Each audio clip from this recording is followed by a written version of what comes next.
दोस्तों हमारे चैनल को सब्सक्राइब करें और साथ में बेल आइकन को दबाना ना भूलें। दोस्तों ऐसे ही ऑडियो वीडियो पाने के लिए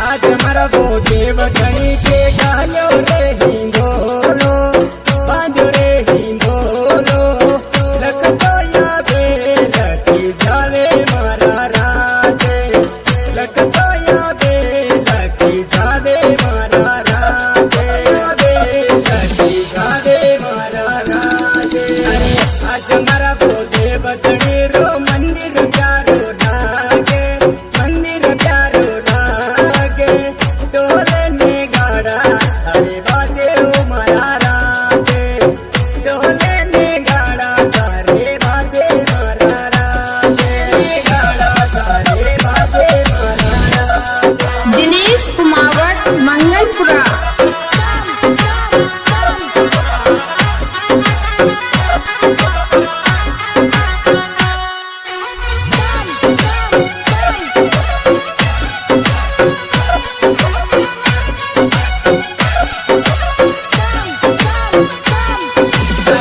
आज हमारा दोस्त भाई पहुंच रे मेलो बारी लागेला मेलो बारी लागेला रे मड़ा में मंदिर दारो सजियो वो मारा राजे रे मड़ा में मंदिर दारो सजियो मारा राजे सजियो मारा राजे। अरे आज हमारी दोस्त आडू मारे फूलेड़ा में गावाला फूलेड़ा में गावाला अरे माता रे टाऊ ये मारी रे टाऊ ये मारी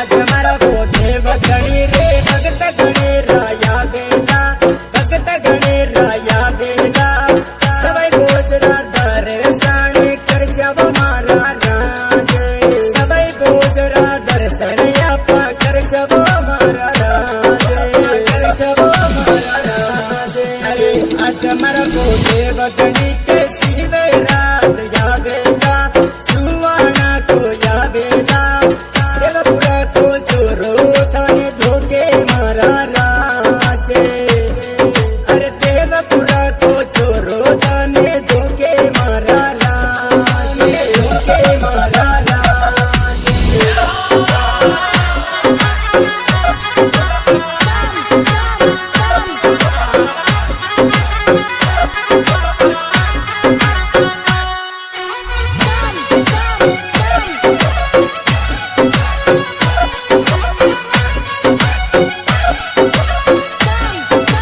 अरे आज हमारा वो नारायण के दिनेश जी दिया बेला गंगेला को या बेला कतड़ा बांध को चोरो ताने पूजे मारा राजे कतड़ा बांध को चोरो ताने पूजे मारा राजे पूजे मारा राजे।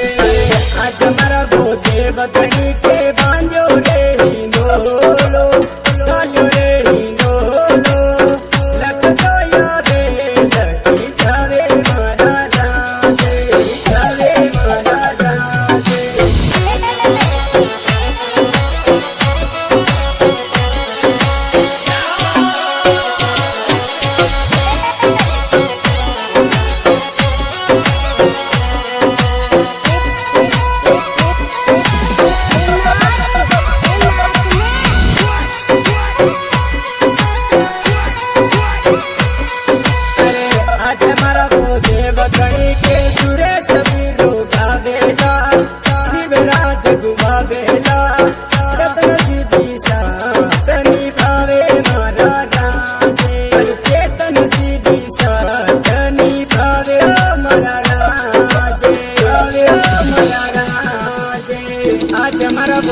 देवधनी के गालो रे हिंदोलो बांधो रे हिंदोलो लखतो या बे लखी जावे मारा राजे लखतो या बे लखी जावे मारा राजे बे लखी जावे मारा राजे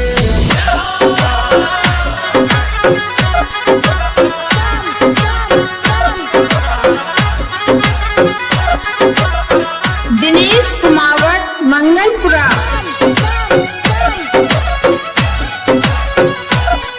Music by RK Studio Azman.